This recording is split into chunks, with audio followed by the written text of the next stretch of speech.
Welcome here to the BOHC Black Division Finals. I'm Lane Dashing Dashko, and joining me on color commentator for today's game is Vic Brandonicio, a former player of the BOHC. He's going to be helping me out with some fun facts and some get to know a lot about the guys. And speaking, just before we get to know, introduce yourself, Vic.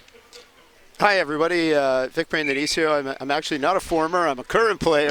I had to compete against all these guys out there that you're going to watch today in our round robin and through the regular season. So, sorry, I meant to say current. That's my bad, Vic. Yeah, no good. No problem. All good. So we got the Calgary Flames, the Flames taking on the Canucks here in the Black Division Finals here. The Flames are the home team, but they do wear the white jerseys, and the Canucks will be wearing the blue jerseys here. Now, we were talking a little bit off camera. That is the traditional for the BOHC. It is. We adopted it was originally original 6 jerseys. What you're seeing them wear today are new for this year, and we decided to go all Canadian. I'm sure there was no politics involved in that conversation. But one of the unique features is the fact that we go opposite of the NHL. We wear white. Home team wears white. And, of course, for those watching at home, these are 2 17-minute periods with stoppage time and pretty much normal rules, but there are a few key differences, right, Vic? Yes, there is. No slap shots, no body checking. Of course, hockey's a contact sport, so we're always, there's a little bit of contact out there, but you can't intentionally hit.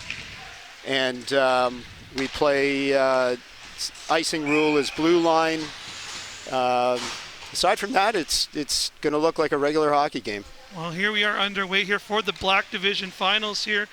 And we have the Calgary Flames, who did finish first in their division, going up against the Canucks, who finished 4. In the playoffs, they had a similar record of 3-0-2. And head-to-head, the Canucks, who actually had a better record than the Flames, 5-4-1. So they might have the advantage in this game, and we'll see here. Come down the ice is Forsyth around the back. Trying to center it there in front. Big chance there, big save there by Cothray as it gets sent into the corner here as the Flames try to get it past the blue line here, and it's intercepted by the Canucks. Inside the blue line, the Canucks have just trying to get the puck. Here come the Flames breaking out down the left wing side is Grimes, the captain. Gets it down low to his man Rumliski as he shoots it on at the point. Big chance there. Shot goes up and wide over there as the Canucks are able to pick up the puck as Forsyth picks it up for the Canucks. So Forsyth trying to get it down the right wing side. Sent up to center. Sent all the way back down there as Wong will send it off the boards, trying to find his man, unable to make the pass there. Here comes Martins, the assistant captain. He shoots it on, and the save made by the Cothray. So who are the players for the Canucks that we should be keeping an eye on? So for the Canucks, keep an eye on for Mike Martins, who we just saw put the puck to the net, and number 6, who's a big, he's out there right now. Big, burly defenseman, skates very well, has a massive shot. We'll see if he can. He will likely end up being promoted to the white division, I suspect. So how does that work? So it's based off of skill and age as well? Yeah, so the BOHC has 8 divisions, and they're all tiered to skill levels. So we have, we try and keep the competitive balance, not just between teams, because this is a draft league, but also between divisions. So if there's obvious differences in talent level, we will move up or down accordingly. There you have it. So Black Division can move up to the White Division depending on skill, and might keep an eye out there for Mr. Ryan Plant there. Now, you mentioned to me off air the captain, Dan Lepton, and for the Canucks, not in the game today. So who would most likely be taking on the roles of, leading the guys here? Is it both assistant captains, or is it one guy who gets the job? Yeah, that'll be Mike Martins and Matt Crusto. Mike has past experience being a captain, so for him it's a seamless transition. Right on, and the Canucks do win the face-off. Goes off the side there, kept in by the Flames. Big chance there by O'Neill. Down the left wing side to the point. Behind the net. Canucks trying to get it out, and they do get it past to center. Picked up there is Christie. Christie goes off the right wing boards there. Down around is the Canucks picking it up in their own zone. Canucks trying to find some pass up the middle there. Gets it down low. Picked up there by Weller. Weller will get it past center. Canucks intercepts it all the way back down behind the net here. Here comes Christie for the Flames. He's got a man on him. Oh, almost goes out of play, but goes off the glass instead. Gets sent all the way down for an icing. So same question for the Flames, who are some players that we should be keeping an eye on. Yeah, the guy you just mentioned, Ian Christie, is a solid D-man. Phil Grimes, their captain, led the division in points by, a decent margin, led his team in points. And Tony Rumelewski, a winger, big guy, he wears jersey 3. He gets a lot of points as well. Very good positionally. This is a great matchup. Both teams play well, good positional hockey. You have a big chance there for the Canucks, and big save there by Cawthray. There is Don Datkins tries to get it back around here, and they will able to get it past center. All the way down there is Monahan, who will have the race there for the Canucks. He sends it around the rim, trying to pick up there by the Canucks, up through center. Nice play there by Kostasopoulos, who will make the break open there. Down low for the Canucks as they send it around the rim, intercepted by the Flames. Nice chance in front, big shot. Ooh. And I thought he blew the whistle there for a minute, but keep on play there. So Canucks. Yeah, that rang right off the post. Oh, that's what it was. I thought that was the whistle for a minute, but there you go, right off the post. There you have it. So Flames pick it up in their own zone here. Canucks trying to get it down low, intercepted by the Flames with some speed here is McAdam. McAdam down low in front, trying to send it around. Couldn't find it as he sends it around the back of the net. Here come the Canucks with an odd man rush, but intercepted there by the Flames. Back on the race is Monahan. Can't get to it in time as Eagleoff will send it back around. Canucks trying to use some speed as they do eventually send it around the rim deep into the Flames territory. Flames will pick it up in their own zone. Getting it up for Rumleski.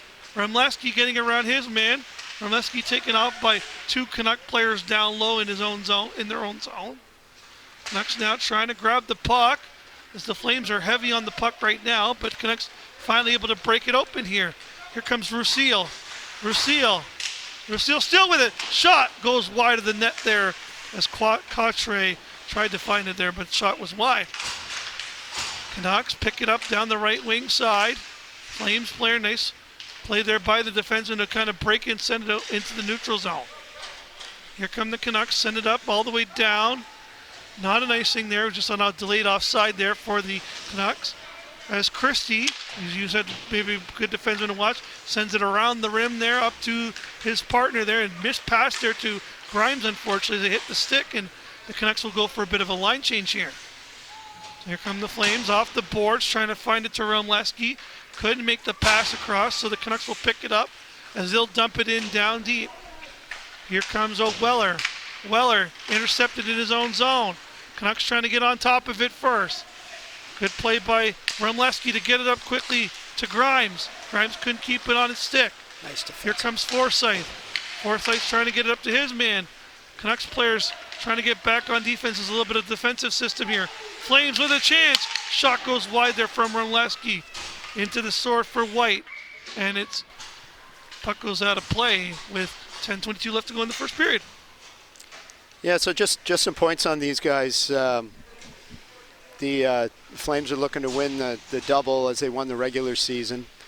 So what does that mean by the double?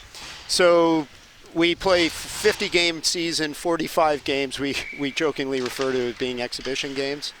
But there is a divisional champion for the team that finished in first place after the 45. And then what we're watching right now is the end product of a 5-game round robin that the top 2 teams after that round robin are playing today.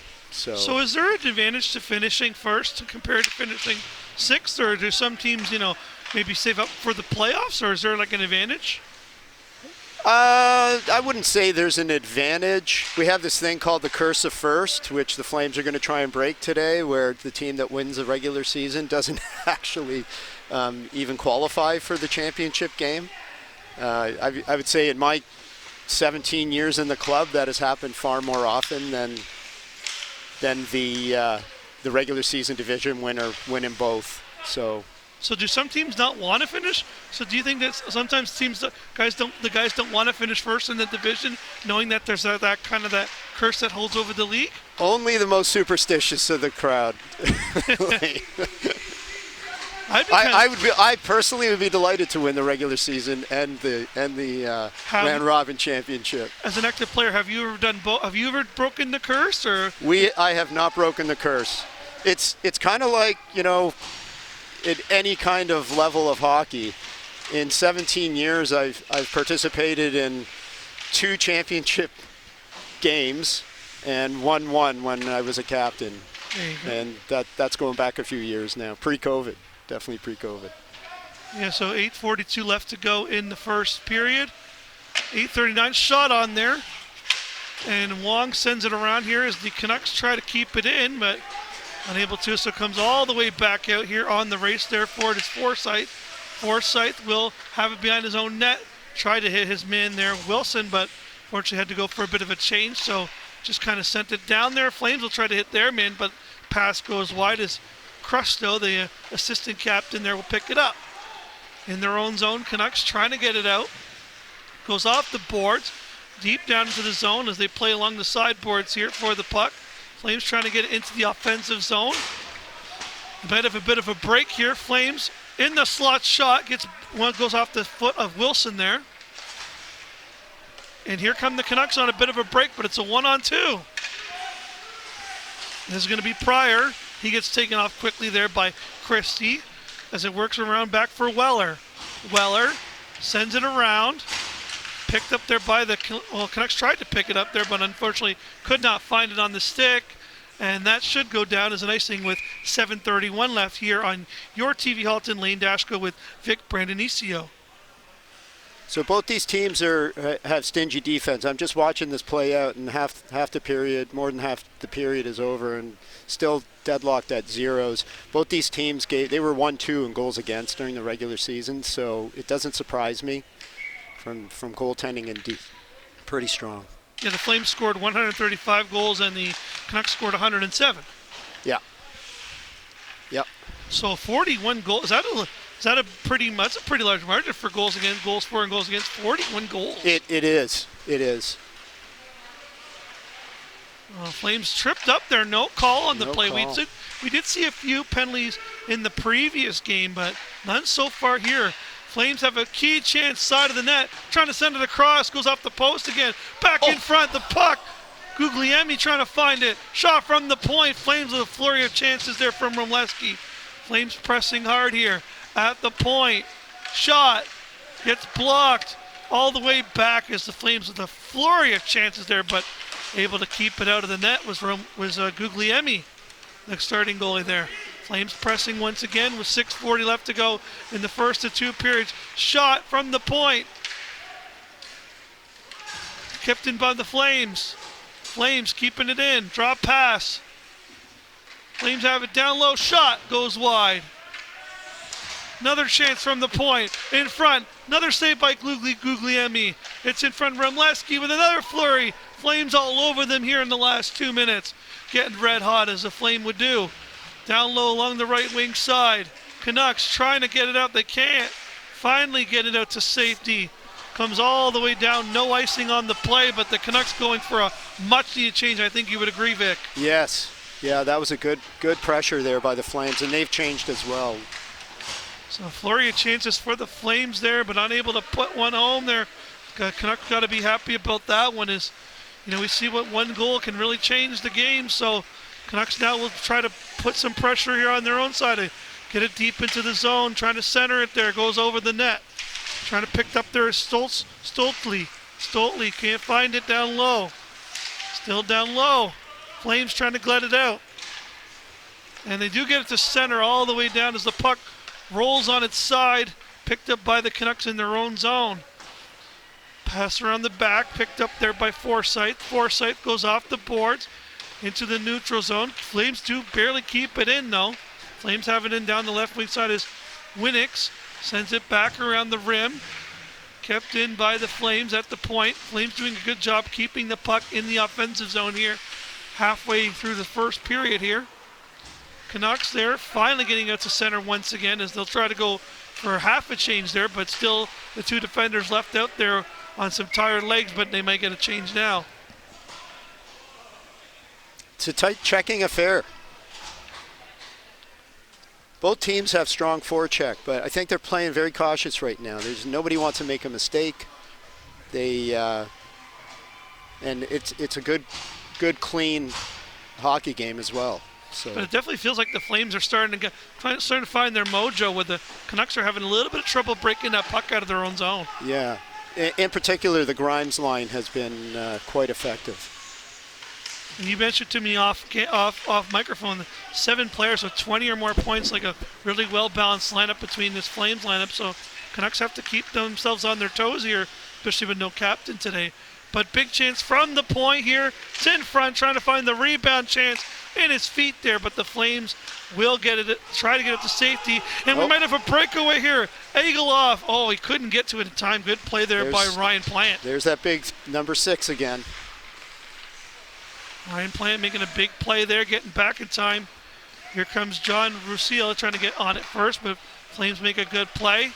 Flames might have a 2-on-1 if they hurry. Here comes Egelhoff. Shoots off crossbar. the post.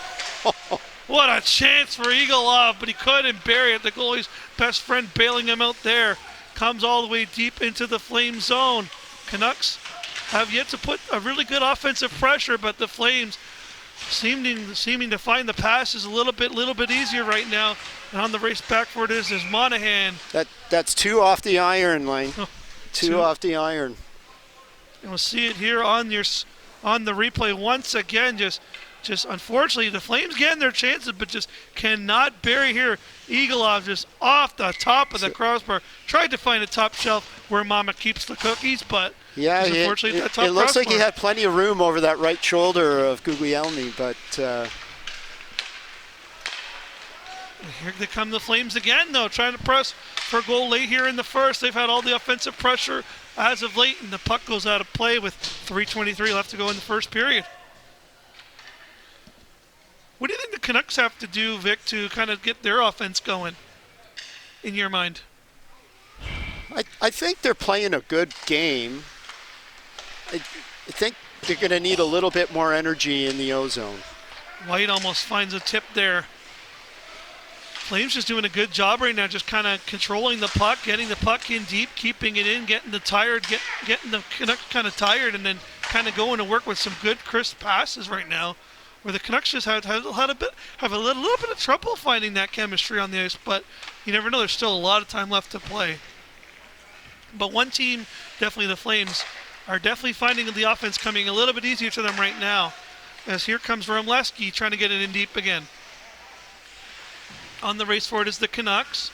Sent out to center, coming all the way down as the Flames back on it again. Here comes Wong, sends it up there for Grimes, the captain. Grimes, the captain, coming down the left wing side with some speed. Drop pass, a pass across, back to Grimes, backhanded chance. He had the net wide open. He did. But he just missed it. Trying to go for maybe a bit of a trick shot there. Didn't work out. I think he just couldn't get himself turned around to get the backhand square to the net. Well, they maybe just had the wrong angle on it at the wrong time, but he's going to want to watch that back and be like, if only I could have just turned around there.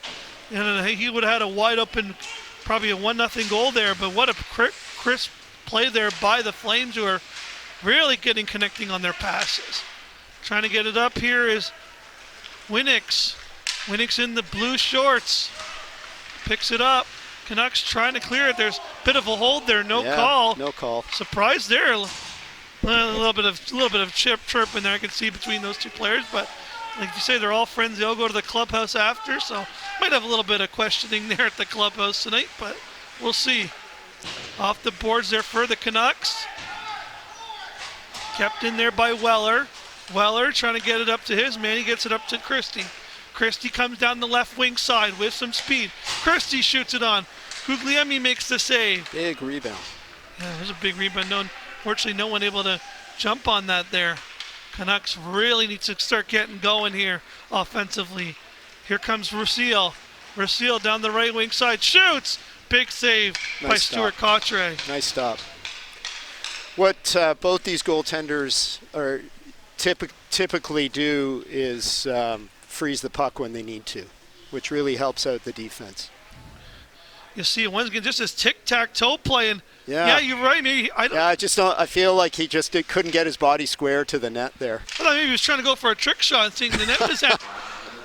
You never know. You might think, watch this, guys, and then there is he had his back to the goalie. It's possible he thought the goalie was moving with him, so he decided to go pass, expecting one of his line mates. The Flames are very good at being in constant triangular motion in the offensive zone, and they always seem to have an open guy. They were very tough to play against. Do you ever notice that in the BOHC, like, because they're all friends, that maybe sometimes they'll try to do a trick play to impress their friends, or does that ever happen for just for bragging rights, or do they mostly just make the right play? I think it's more about making the right play. Well, there's some. I mean, they're I all don't friends. think there's very many hot dogs, at least in our division, that would try that. They'd probably get roasted. They'll get roasted at the clubhouse, right? Yeah, absolutely. Like you tried it, but then you got to go. Then you got to go back to the clubhouse, and everyone making fun of you. You don't want that. Yeah. Here come the Flames with a chance from the point there. Shot on wide as the first period will come to an end, and we still have a score of 0-0 here. I really think that the Canucks are fortunate to be square here. I think that the Flames had 3 solid chances where they could have put 3 in the net, and for sure they had. You see the chance there. It was a shot that goes wide. Of course, the captain might have had the best chance of all, but fortunately, like you said, he just couldn't get turned around there. That was a key chance there, but the